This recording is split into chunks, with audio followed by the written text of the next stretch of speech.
अगर आप एक प्रोफेशनल हो, अगर आप एक एम्प्लॉय हो, अगर आप एक बिजनेसमैन हो और उसके अंदर दो चीज़ें आती है। इसमें सबसे पहली, अगर आपको लोगों के साथ अनुकूल होकर काम करना है और दूसरी चीज़ होती है लोगों के साथ काम निकालना है। तो ये दो सिचुएशन में अगर आपको कुछ चैलेंज आता है माय डियर फ्रेंड और लोगों से आप काम नहीं निकाल सकते, तो आपका सॉफ्ट स्किल बहुत वीक है। सही सुना है my dear friend, soft skill एक ऐसी स्किल है जो आपको साधारण दर्जे की जो भीड़ होती है, क्राउडी सिचुएशन से आपको लोगों को अलग दिखने के अंदर आपका हमेशा ध्यान रखेगी। तो सॉफ्ट स्किल और टेक्निकल स्किल, इसका जो भेद है मैं आज बताने वाला हूँ। तो नमस्ते दोस्तों, मेरा नाम धवल प्रजापति है और आज आपके सामने मैं बेहतरीन टॉपिक लेके आया हूँ जिसका नाम है सॉफ्ट स्किल। तो सॉफ्ट स्किल का क्या रोल रहता है हमारी पर्सनल एंड प्रोफेशनल लाइफ के अंदर, और सॉफ्ट स्किल हमको कितना आगे लेके जाती है हमारे ग्रोथ के अंदर और हमारे करियर के अंदर, तो मैं आपको बताने चाहता हूँ। तो क्या होता है माय डियर फ्रेंड, तो मैंने कहीं सुना था कि अगर हार्वर्ड बिजनेस स्कूल के अंदर वो हमेशा बताते हैं कि अगर आपकी लाइफ के अंदर खाली 15% जो होता है वो टेक्निकल स्किल का कंट्रीब्यूशन होता है और रिमेन 85% जो कंट्रीब्यूशन होता है वो सॉफ्ट स्किल का होता है माय डियर फ्रेंड। और उसी तरह आपका अगर स्टैनफोर्ड रिसर्च इंस्टीट्यूट वो बताती है कि खाली 27% जो कंट्रीब्यूशन होता है वो टेक्निकल स्किल का होता है और रिमेन 87%, हाँ माय डियर फ्रेंड आपने सही सुना है, 87% रिमेन कंट्रीब्यूशन जो होता है वो सॉफ्ट स्किल का होता है माय डियर फ्रेंड। आप हमेशा अपनी लाइफ को देखिए, आपने जहाँ से करियर स्टार्ट किया है या लाइफ में कहीं से भी आपने शुरुआत की है, हमने हमेशा टेक्निकल स्किल को ही प्राधान्य दिया है और टेक्निकल स्किल को ही डेवलप करने का काम किया है।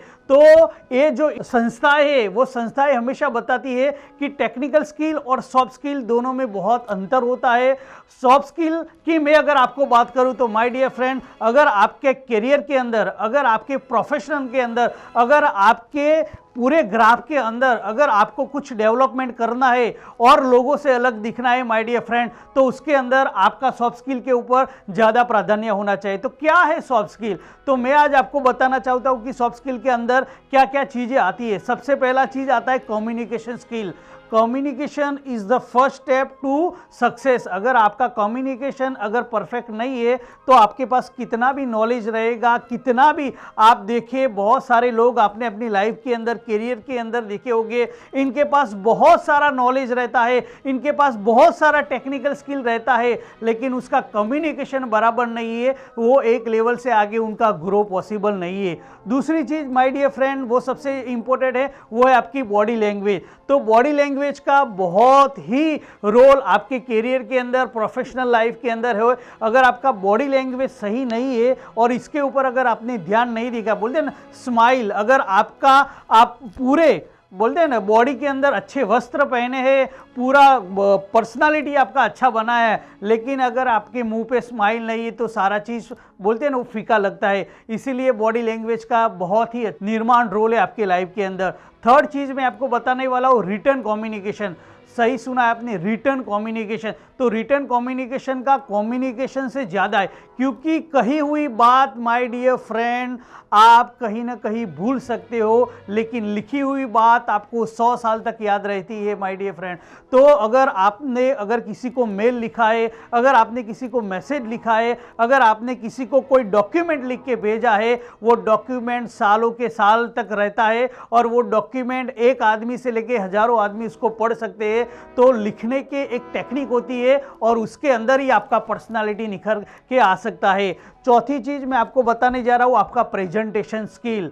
मेन आपका कंटेंट कितना भी सही होगा, मेन आपका बोलते हैं ना आपका प्रोडक्ट कितना भी सही होगा, मेन आपके पास कितने भी अच्छी टीम होगी, लेकिन आपका प्रेजेंटेशन स्किल अगर प्रॉपर नहीं होगा तो उसका लाइफ के अंदर कोई बोलते हैं ना इम्पैक्ट कभी भी नहीं आएगा। तो प्रेजेंटेशन स्किल है, उसके ऊपर आपको ज़्यादा ध्यान देना पड़ेगा।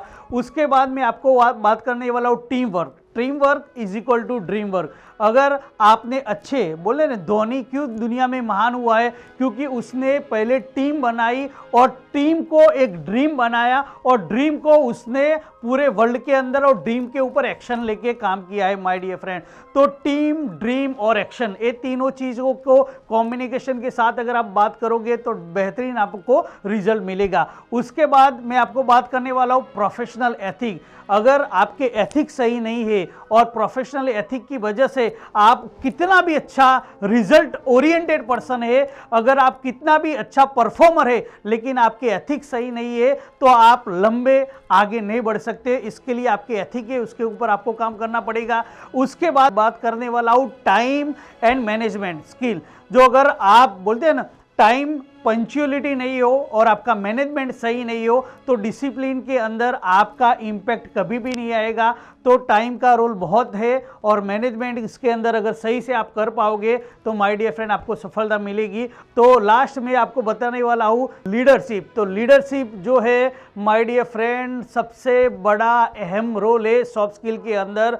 अगर आप एक अच्छे नेतृत्व नहीं कर पाते टीम का, अगर आप एक लोगों के साथ अगर आप अच्छा काम नहीं निकाल पाते तो आपको लीडरशिप क्वालिटी के ऊपर काम करना पड़ेगा। अगर लीडरशिप क्वालिटी के ऊपर काम किया और आपने लोगों से काम करने की क्षमता के ऊपर सीखा तो आप डेफिनेटली वो मुकाम पे पहुंच सकते हो जो मुकाम पे आप जाना चाहते हो। तो मैं पहला टेक्निकल स्किल के ऊपर मैंने बात किया, अभी मैंने सॉफ्ट स्किल के ऊपर मैंने बात किया माय डियर फ्रेंड।